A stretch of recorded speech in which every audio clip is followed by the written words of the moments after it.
up to another good morning. Time to go. Oh, we are all looking for adventure. We are all looking for adventure. We are all Welcome back to the 3x5 Life podcast. Our mission here is purpose-driven productivity, and we are diving into, actually last week we talked about minimalism. Yes. We switched roles. Could you tell? We're trying something new. Brian's a little bit better at the intro, but last week we talked about minimalism. This week we were talking about, Brian? Intentional play. Intentional play.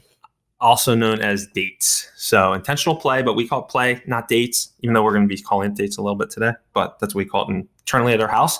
So this was driven through, so I'm going to talk about it from the lens of our kids, and then Jesse's going to dive into like couples like us. Mm-hmm.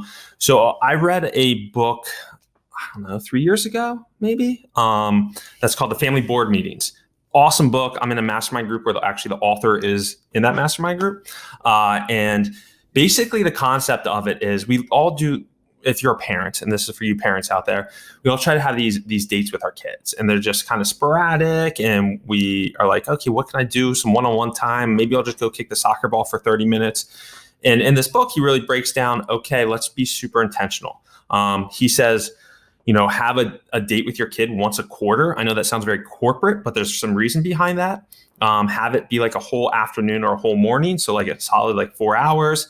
Have your phone away. So those are kind of some of the rules behind it.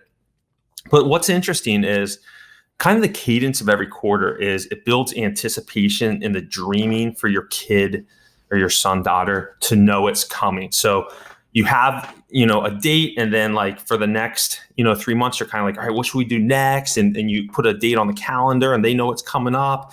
And he argues not to have it on the weekends, have it like Monday through Friday. So like you're almost like pulling them out of school for a half day early dismissal to make it like really special. And then have like that activity that you're doing, and then have some type of meal involved where you're talking over meals. But what I found was the most intriguing part, Jesse, is he talks about like the last like 30, 45 minutes of the date to like stop at a park or something and just sit back on the bench and just talk. Like obviously you're talking the whole date, but it kind of like carves out this time where you kind of ask them about how life is and ask those questions. And what I'm hoping, so my daughter is 7 and my son's 5, is that when she's 14, she knows that every quarter she's going on this date with dad, and those are kind of obviously going to change over time. But if something's really bothering her and she doesn't feel quite comfortable talking to me about it, she'll be like, all right, I have that date next week with dad, and maybe I'll bring it up because I know at the last 30 minutes of our date, we'll probably just sit back and talk because she knows what to expect. Mm-hmm. And then it just creates this like little special, like, I don't know, this memory bank of time spent together and intentional time spent together where your phone's away and the fun anticipation of these consistent dates. And I've seen, so our daughter Hadley, she gets so excited to actually plan them herself. So Bry's very strategic about letting her dictate the kind of what they're going to do, like the activity piece of it. And usually it stems from something that she's currently interested in. So it might be like she wants to learn how to play golf. And so she really wanted Bryan to teach her how to play golf. And so they'll go to like a driving range, and it's an activity that she decided she wanted to do because she's interested in whatever it is, which I think makes it really, really special. And then that you do always share a meal with her, but she, leading up to it, gets so excited. And then when she comes home, she's just like super energized to talk to me about it. And I get to hear what they did. And then it sparks excitement for Nash, our son, because then he gets to do these special dates. And on the flip side, and I'm sure you kind of recognize that when Bry's with one of our kiddos, because we have 2 kids, it gives me alone time with the other one. So, and then I try the same thing to do some play around those dates when I have the other kiddo. So, it's been really awesome for our family, and our kids, they definitely look forward to it. We put it on our big life resume calendar, which we can talk about another time. So that's, it's on the calendar, and they know it's coming.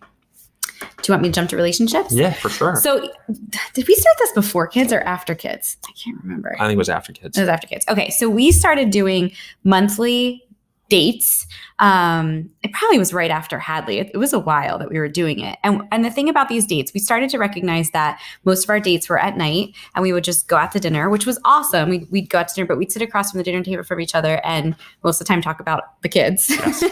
And so we started to recognize both of him we're both very playful, and we both have always loved being outside, and we've always loved to do these like hobbies. And we found that we were finding less and less time to do it because we were new parents. So we started to make these rules and guidelines around what these date days would look like. And one of the things that we put into place was that it would be planned every other month by that person, and it would be in alignment to something that they loved or were interested in. So we would take turns, and it would be a day date. It wasn't at night. So we would have, either my parents or his parents come over, and they would watch the kids, and we would be, all afternoon together. What we would go like stand-up paddleboarding was one that we did that I think you planned. I planned this like yoga meditation 5K. So it was like called like it was a mindfulness triathlon, and it was at the Philly Navy Yard. And so we did that together. You could go rock climbing, you could just go for a hike. You could go. So we planned these very like active concerts. I love concerts. So I would plan to go for a concert. And we found that it was really, really special that we got to be ourselves and play during those time periods. And it became more about like the experience and less about like a date, right? So I encourage you to bring that in the research behind play and childlike wonder and tapping into things that bring you joy, brings you back to that person who you are at your core. It separates you from being like a parent or, a wife. And it just gives you that moment to just like be, right? Be yourself, be that child. So COVID definitely has put a wrench in those plans. I don't think we've been on a date in a really long time, but we are going to start those back up now that we, things are opening back up and we have time to kind of go do these things. So I encourage you, if you haven't explored doing the day option, it's also fun to plan ahead. So even having a calendar for you and your significant other, or even just a family member or friend, plan days to play. Well, and that's the thing, like scheduling it, because if you have it scheduled and like, okay, in August we're going to this concert at this date, or we're going to go, rock climbing or whatnot, and just having it there, lining up the babysitter in advance. Like this is just there, and you don't come up with excuses to not do it. It's been great. It's just like the laughter compared to just like going out to dinner, having, a few drinks and then going home, pushing Jessie off a stand-up paddleboard, or like, just create some different memories that are just, more of like when you first started dating your significant other, like you used to do actual activities. You didn't just do dinner. Yeah. When you're courting someone, you're not like, let's just go do dinner all the time. Like you try to get to know them through activity. And that's where it's been fun to like reinvigorate that over the last few years.